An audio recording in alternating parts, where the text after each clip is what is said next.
Okay, everyone, thank you for waiting. Good morning, and welcome again to the final 10-minute training for Lender's Office. What could prove to be the finest 10-minute training ever given at iServe Residential Lending, LLC. Done. Yeah, exactly. We're looking at wrapping things up with uploading PDFs today, whether it's for initial submission or it is for conditions. In addition, we're going to talk about ordering an appraisal and also how to get over to Dataverify and get that going. So I'm going to go ahead and start here with our favorite loan, the house buyer file. Okay, Stephen House Buyer. So we're going to hop in there.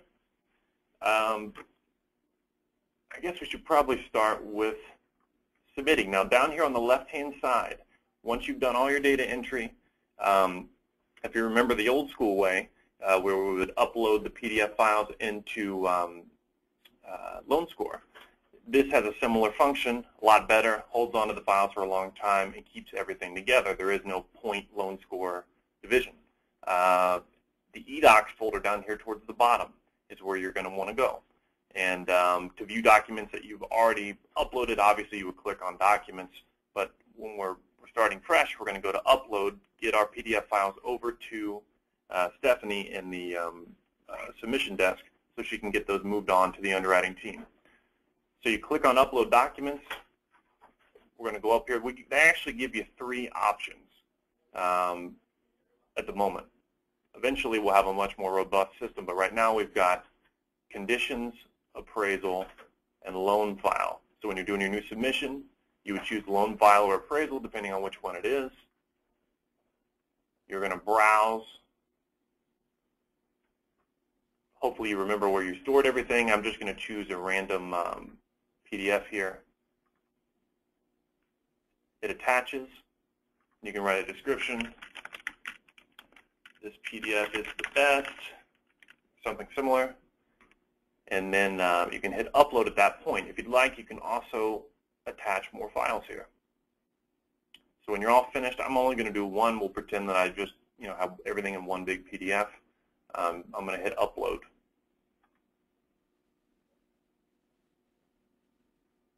Ooh, could not read webinarinfo.pdf. Interesting. All right, well, I'm going to pick another file here. Didn't like that one. Let's try sharing resume.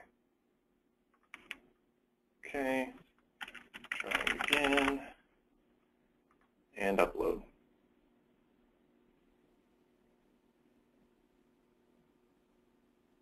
Okay, so it tells me down here one document uploaded. If I want to look at it, I go over here to Documents. Again, that will show you, hey, here's what I've uploaded so far.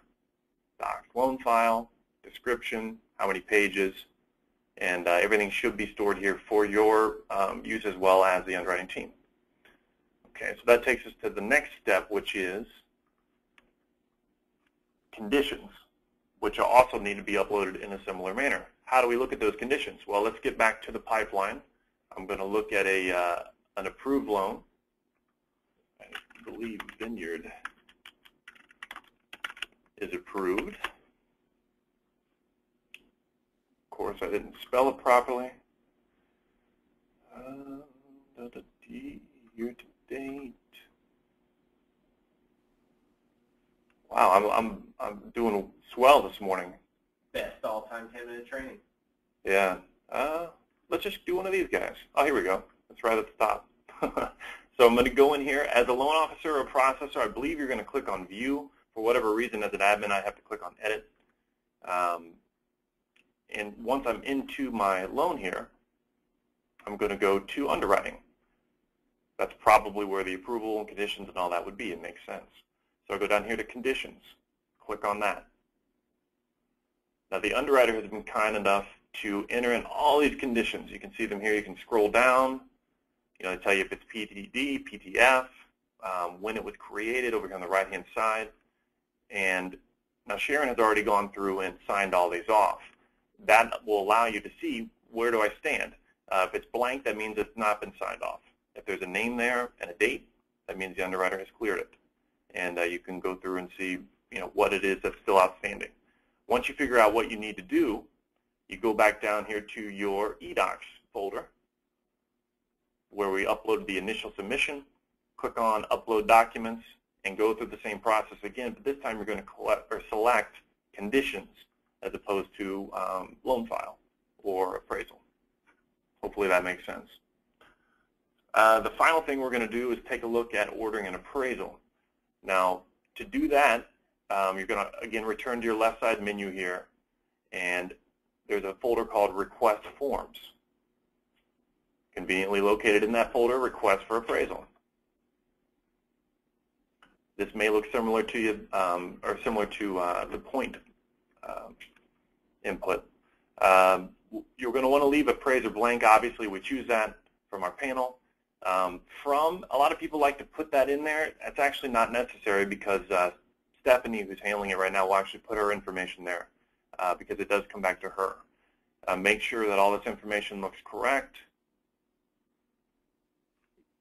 Obviously, choose escrow title agents as you need to.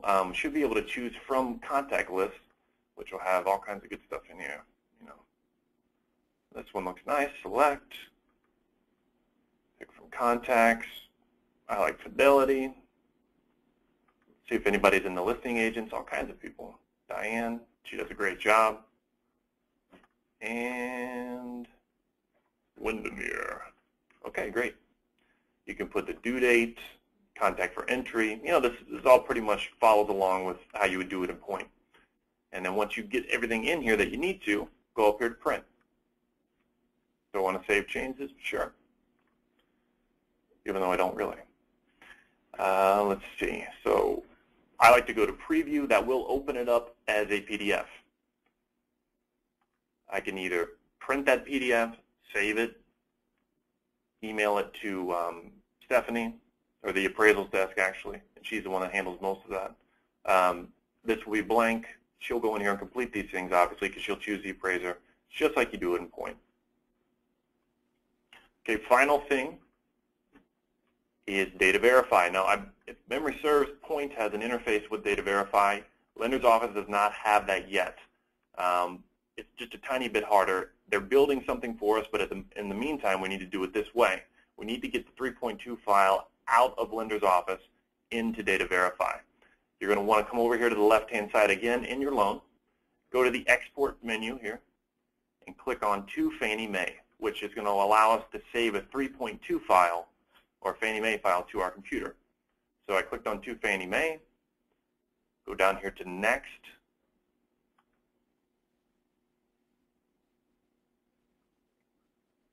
and download FNM 3.2 file.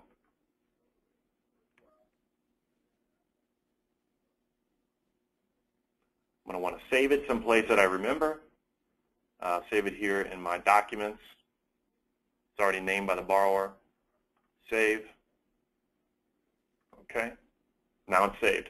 Now I need to go to Dataverify. So I go to the main website here, dataverify.com. Log in using my information.